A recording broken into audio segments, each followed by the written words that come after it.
हाँ जी, नमस्कार दोस्तों। स्वागत है आप सभी का Ajio education live YouTube channel पे। जिसने भी अभी तक चैनल को सब्सक्राइब नहीं किया जल्दी इस चैनल को सब्सक्राइब कर लीजिए और साथ में दबा लीजिए बेल आइकन का बटन, जिससे कि आने वाले वीडियो के बारे में आप सभी को पता चल सके सबसे पहले। तो दोस्तों आज हम शुरुआत करने जा रहे हैं online practice test number 89 electrician theory का, जो कि सबसे ज़्यादा महत्वपूर्ण है। हर एग्ज़ाम के अंदर ये क्वेश्चन पूछे जाते हैं।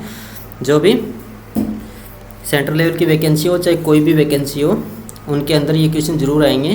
तो आप इस क्लास को अंत तक जरूर देखिएगा। जिस भी कैंडिडेट ने अभी तक पिछली क्लासेस नहीं देखी है 88, तो वो आप देख सकते हैं। इसी वीडियो के डिस्क्रिप्शन में प्लेलिस्ट का लिंक दिया गया है, वहाँ से आप उन क्लासेस को कवर कर लीजिए और रोजाना जुड़े रहिएगा Ajio education live YouTube channel के साथ। सब्सक्राइब कर लेना इसको। चलिए शुरुआत करते हैं पहले क्वेश्चन से। पहला हमारा क्वेश्चन है दोस्तों, which type of transmission line has length up to 80 kilometre. मतलब किस तरह की जो ट्रांसमिशन लाइन होती है उसमें लंबाई 80 किलोमीटर तक हो सकती है। यानी किस तरह की जो ट्रांसमिशन लाइन की लंबाई यानी लेंथ उसकी 80 किलोमीटर तक होती है। शॉर्ट ट्रांसमिशन लाइन होती है उसकी, या मीडियम ट्रांसमिशन लाइन होती है उसकी, या लॉन्ग ट्रांसमिशन लाइन होती है उसकी, या फ्लेक्सिबल ट्रांसमिशन लाइन बोलते हैं उसकी। तो मोस्ट इंपॉर्टेंट क्वेश्चन है ये। लगभग जो लाइनमैन की वैकेंसी आती है उनके अंदर जरूर पूछा जाता है, जिसको टेक्निकल हेल्पर बोलते हैं हम। तो फटाफट बताइए इसका आंसर क्या होगा।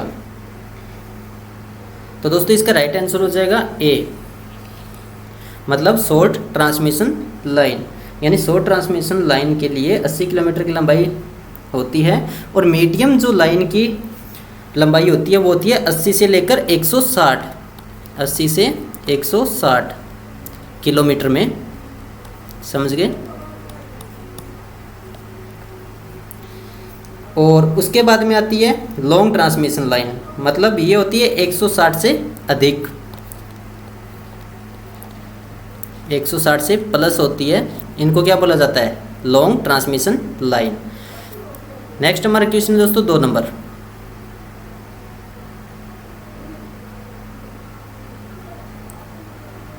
इसका आंसर बताइए फटाफट क्या होगा, जिसको भी पता है।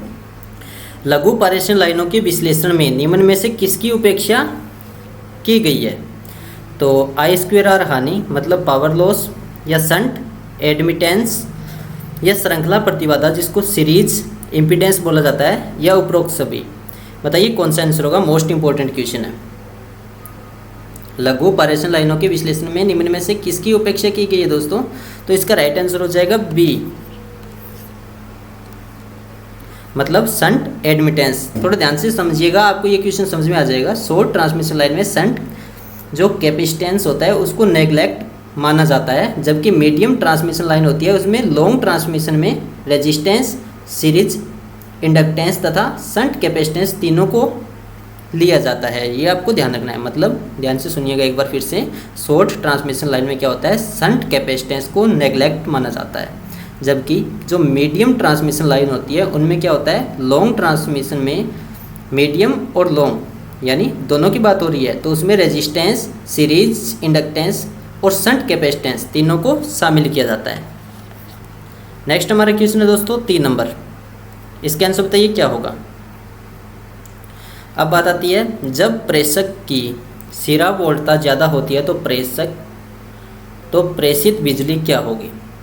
When the sender's end voltage is more, the power transmitted। बताइए इसका कौन सा आंसर होगा। कम से कम होगी, या शून्य हो जाएगी, या अप्रत्याशित हो जाएगी, या अधिकतम होगी। जब प्रेषक की सिरा वोल्टता ज़्यादा होती है तो प्रेषित बिजली होती है उसके ऊपर क्या प्रभाव पड़ता है? तो दोस्तों इसका राइट आंसर हो जाएगा डी, मतलब अधिकतम होती है। ये कैसे होता है? जब प्रेषक की सिरा वोल्टेज ज़्यादा होती है तो प्रेषित बिजली क्या होगी? अधिकतम होगी, मतलब हाइयर होगी। तो इसके आपको ध्यान रखना है। स्पष्ट है कि वोल्टेज बढ़ने से पावर का मान भी बढ़ जाता है। मतलब वोल्टेज बढ़ेगी तो पावर बढ़ेगा, मतलब पी क्या हो रही है? बढ़ रही है। तो उसके साथ साथ क्या बढ़ेगी? VI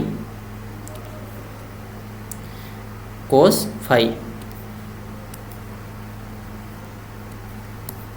समझें आगे होगा आप सभी को। मतलब वोल्टेज बढ़ने से पावर का मान भी बढ़ जाता है। नेक्स्ट हमारा क्वेश्चन है 4 नंबर। इसका आंसर बताइए क्या होगा। अब बात आती है bundles conductors are used to. Bundle चालक का प्रयोग किया जाता है रेगुलेशन कम करने के लिए, या ग्राउंड के सापेक्ष धारिता को कम करने के लिए, या लाइन की कुल भार को कम करने के लिए, या कोरोना हानि होती है उसको कम करने के लिए। फटाफट बताइए इसका आंसर क्या होगा। बंडल चालक का प्रयोग किया जाता है। तो दोस्तों इसका राइट आंसर हो जाएगा डी। ये आपको ध्यान रखना है, मोस्ट इंपॉर्टेंट क्वेश्चन है, काफ़ी बार एग्जाम से पूछा गया है DMRC, LMRC और UPPCL में। मतलब इसका ध्यान से आपको सुनना है। बंडल चालकों का उपयोग कोरोना हानि को कम करने के लिए किया जाता है, सबसे पहली बात ये आपको याद रखनी है। उसके बाद में होता है सिंगल लाइन चालकों की तुलना में बंडल चालकों में उच्च धारिता प्रभावित होती है और इसके परिणाम स्वरूप उच्च धाराएं होती है जो कि पावर फैक्टर के सुधार करने में मदद करती है। ये भी आपको ध्यान रखनी है। दूसरी बात आपको ये याद रखनी है, बंडल चालकों को प्रयोग करने से चालकों का जो GMR होता है, मतलब जियोमेट्रिक मीन्स रेडियस, क्या होता है GMR का मतलब GMR,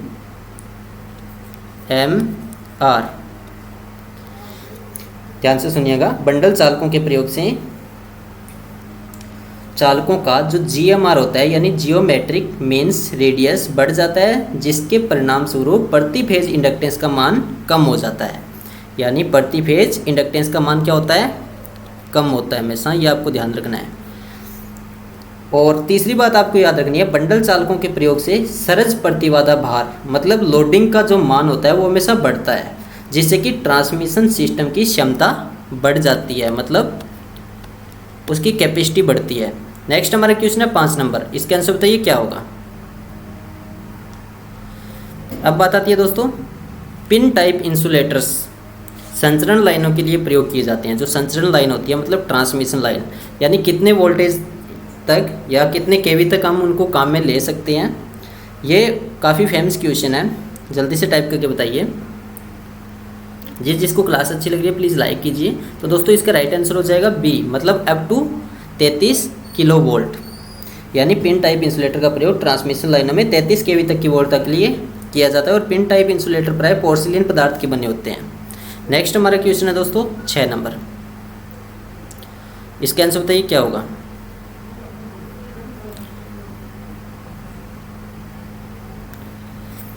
मध्यम और लंबी पारेषण लाइनों में फेरांटी प्रभाव को उदासीन करने के लिए निम्नलिखित में से किसका उपयोग किया जाता है। ये मोस्ट इंपॉर्टेंट है, ध्यान से देखिएगा, इस क्वेश्चन को समझ में आ जाएगा। मध्यम और लंबी पारेषण लाइनें होती है, उनमें फेरांटी प्रभाव को उदासीन करने के लिए निम्नलिखित में से किसका उपयोग किया जाता है। तो किसका किया जाता है, शंट कैपेसिटर या सीरीज रेजिस्टर या सीरीज कैपेसिटर या शंट रिएक्टर का। तो दोस्तों इसका राइट आंसर हो जाएगा डी, शंट रिएक्टर का प्रयोग किया जाता है। मतलब मध्यम और लंबी पारेषण लाइनों में फेरांटी प्रभाव को कम करने के लिए शंट रिएक्टर का प्रयोग किया जाता है। अब बात आती है फेरांटी प्रभाव क्या होता है। ये देखिए यहाँ पे क्या लिखा गया है, फेरांटी प्रभाव। ये होता क्या है, ध्यान से सुन लेना, समझ आ जाएगा। जब ट्रांसमिशन लाइन में सेंडिंग एंड की तुलना में किसी कारणवश रिसीविंग एंड का वोल्टेज ज़्यादा हो जाता है, तब इस घटना को फेरांटी प्रभाव बोलते हैं। ध्यान से सुनिएगा, यानी सेंडिंग एंड की तुलना में किसी कारणवश रिसीविंग एंड होता है, उसका वोल्टेज ज़्यादा हो जाता है, तो इस घटना को क्या बोलते हैं, फेरांटी प्रभाव। और इसे कम करने के लिए हमेशा शंट रिएक्टर का प्रयोग किया जाता है, जो कि डी ऑप्शन में दे रखा है। और शंट रिएक्टर लो रेजिस्टेंस वाला एक रिएक्टर होता है। क्या होता है, लो रेजिस्टेंस वाला रिएक्टर होता है। नेक्स्ट हमारा क्वेश्चन है दोस्तों 7 नंबर। इसके आंसर बताइए क्या होगा। अब बात आती है भूमि की संतता कंडक्टर का न्यूनतम स्वीकार्य आकार क्या होगा। What is the minimum permissible size of the earth continuity conductors. 6 mm², 9 mm², 11 mm² या 13 mm², या स्क्वायर mm बोल सकते हैं आप इसको, क्योंकि इंग्लिश में थोड़ा उल्टा होता है। तो फटाफट बताइए इसका आंसर क्या होगा। कंडक्टर का न्यूनतम स्वीकार्य आकार क्या होता है दोस्तों। तो इसका राइट आंसर हो जाएगा ए, मतलब 6 mm² होता है। तो 6 mm² को अगर आप SWG में कन्वर्ट करोगे तो 3 SWG होता है। समझे आगे होगा आपसी को। SWG का मतलब क्या होता है, स्टैंडर्ड वायर गेज। और SWG जितना कम होगा उतनी तार की मोटाई ज़्यादा होगी। नेक्स्ट हमारा क्वेश्चन है 8 नंबर। इसका आंसर बताइए क्या होगा। अब बात आती है H प्रकार के पोल का उपयोग किस वोल्टता के लिए होता है। 22 केवी तक की, या 130 केवी तक, या 11 केवी या सभी विकल्प सही है, मतलब सभी ऑप्शन सही है। तो फटाफट बताइए इसका आंसर क्या होगा। मोस्ट इंपॉर्टेंट क्वेश्चन है, फेमस क्वेश्चन भी है। तो दोस्तों इसका राइट आंसर हो जाएगा बी 130 केवी, यानी एच प्रकार के बड़े से खंभे होते हैं विशाल टाइप के, तो उनको एच टाइप से बोला जाता है। एच प्रकार के पोल का उपयोग 130 केवी वोल्टता के लिए किया जाता है, ये आपको ध्यान रखना है। और पृथ्वी से सामान्य ऊंचाई उनकी होती है 12 से 14 मीटर।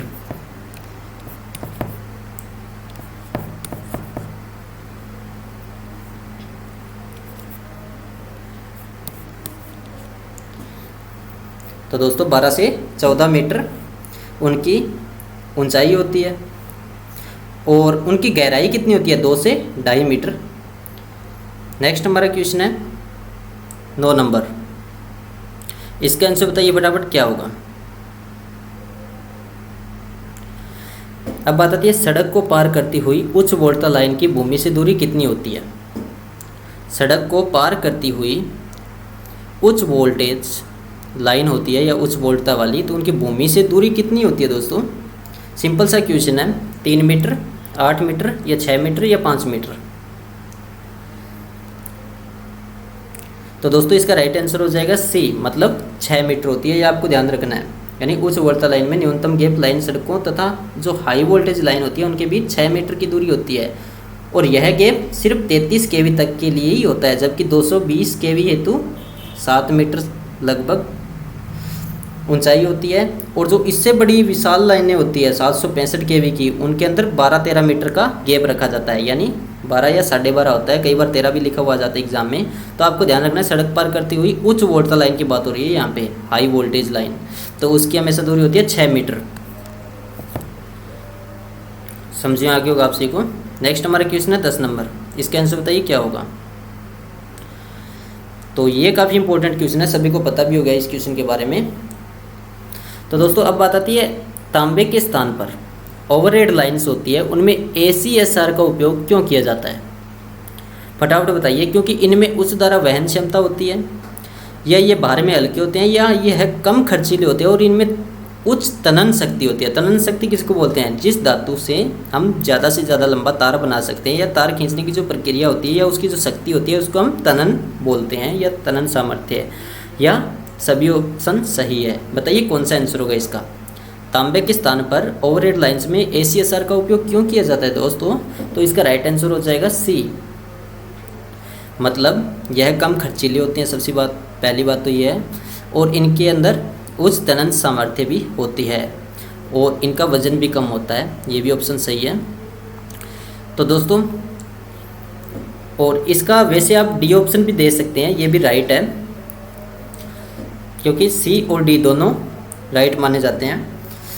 तो अब बात आती है ACSR, aluminium conductor steel reinforced, ये इसकी फुल फॉर्म होती है, सबसे पहले आपको ध्यान रखना है। तो वैसे इस क्वेश्चन का आंसर सी होगा, क्योंकि तुल्य ताम्र चालकों की अपेक्षा इनका स्वयं भार है वो कम होता है थोड़ा, और इनकी तनन सामर्थ्य उच्च होती है। तीसरी बात इनकी ये होती है क्योंकि इनकी आलंबन ढांचों यानी सपोर्टिंग जो स्ट्रक्चर्स होते हैं उनकी संख्या कम हो जाती है, परिणामस्वरूप प्रतिष्ठापन की कीमत घट जाती है, मतलब खर्च कम आता है, और इनकी मोटाई अधिक होने के कारण लाइंस में कोरोना हानियाँ कम हो जाती है, ये भी आपको ध्यान रखना है। और ये समग्र रूप से इकोनॉमिकल साबित होते हैं। तो दोस्तों मोस्ट इंपॉर्टेंट क्वेश्चन है, इस क्वेश्चन को रट लेना। ACSR की फुल फॉर्म तो पूछी जाती है। नेक्स्ट हमारा क्वेश्चन है, आप सभी को पता ही है इस क्वेश्चन के बारे में। आज की क्लास आपको कितने % अच्छी लगी, 100%, 75%, 50% या इससे भी कम।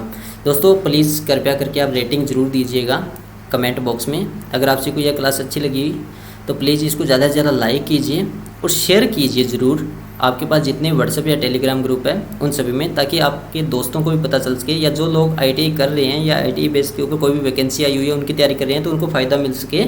हमारा मकसद है हर किसी को फ़ायदा पहुंचाना, ताकि आपकी भी लाइफ बने। तो दोस्तों आप सभी का प्यार इसी प्रकार से बना रहे एजुकेशन लाइव यूट्यूब चैनल के साथ। धन्यवाद, आप सभी का दिन शुभ हो। जय हिंद, वंदे मातरम। सब्सक्राइब कर लेना जो भी नया स्टूडेंट है एजुकेशन लाइव यूट्यूब चैनल को।